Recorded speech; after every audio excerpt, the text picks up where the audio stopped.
Hello, hello les amis, bienvenue à notre leçon, notre résumé de la leçon du mardi, sous ses pieds. Le verset que j'ai choisi, on passe déjà au chapitre 47 des psaumes, on sort du 46. Je choisis le verset 5, Dieu est monté au milieu des cris de joie, le Seigneur au son de la trompette. Donc, un moment, un jour où nous allons proclamer que Dieu est le roi des rois et notre Dieu tout-puissant, et un nouveau royaume va avoir le jour. La leçon commence mentionnant le fait que Lucifer, jusqu'à un certain moment, pouvait encore rentrer en contact, se présenter devant Dieu, et c'est l'occasion pour parler de Job. Mais toute cette principauté qui avait Lucifer sur la terre, cela va s'arrêter. Donc, nous avons aujourd'hui dans cette leçon la promesse que Dieu sera le vainqueur dans ce conflit final qui va arriver bientôt, et nous serons avec lui co-participants de son royaume.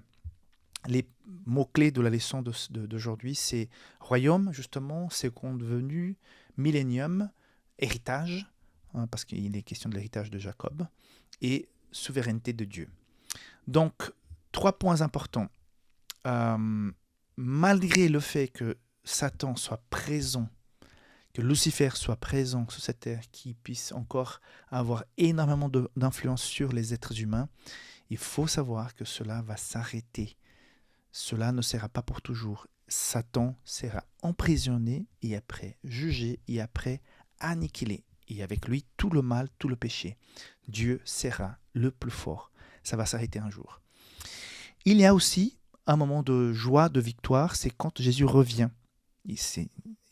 Cela est mentionné dans une citation d'Ellen White. Par contre, et je trouve cette citation, je t'invite à voir dans la deuxième partie de la leçon d'aujourd'hui, où elle décrit comment sera l'arrivée de la Nouvelle Jérusalem sur le mont Olivier. Et j'ai eu le privilège d'avoir été en 2023 en Jérusalem, tout juste avant quelques mois, je crois, au mois de juin. Et je crois que la guerre a commencé en novembre ou septembre, je ne me souviens plus. Mais quelques mois avant le début de la guerre.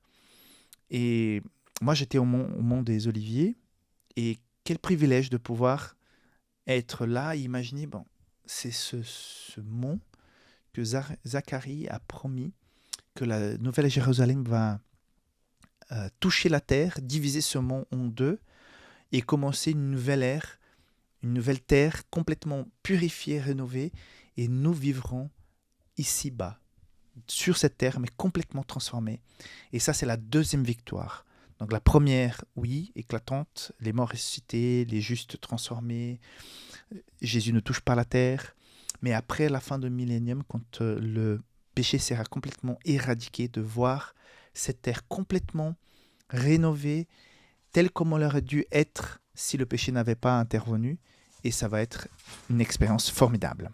Dernier point concernant la leçon d'aujourd'hui, c'est que nous serons co-participants de la royauté divine qui sera établie. J'ai bien aimé cette phrase. On n'est pas des vagabonds spirituels, mais nous sommes héritiers de ce royaume. Ils nous feront partie. Nous serons des princes et des princesses, on pourrait dire comme ça, de ce royaume. C'est-à-dire qu'il y a une dimension participative de l'être humain racheté, transformé. D'ailleurs, la possibilité de revoir les jugements de Dieu pendant le millénaire vont nous donner aussi cette position importante, de renom dans tout l'univers. Et comme dit la Bible, nous aurons la possibilité de juger les anges déchus. Donc, voilà, nous serons co-héritiers de ce royaume. Et c'est sur cette terre que nous allons vivre cette expérience. Je pense que même ce que dit la Bible, même ce que nous pouvons imaginer, on est vraiment très loin de la réalité de la chose comme elle sera effectivement. Je pense que ça va être tellement grand, sublime, puissant. Ça vaut tellement la peine de vivre la vie éternelle, ça vaut tellement la peine d'être fidèle au Seigneur, de lui faire confiance.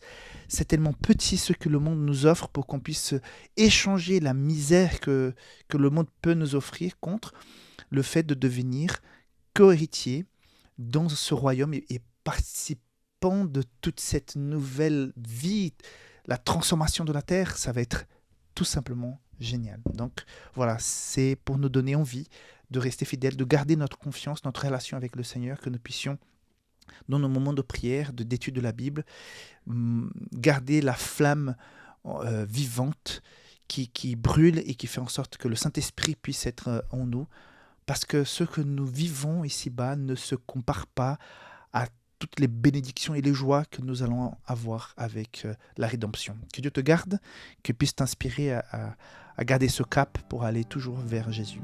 On se voit demain pour la leçon du mercredi. Bye bye.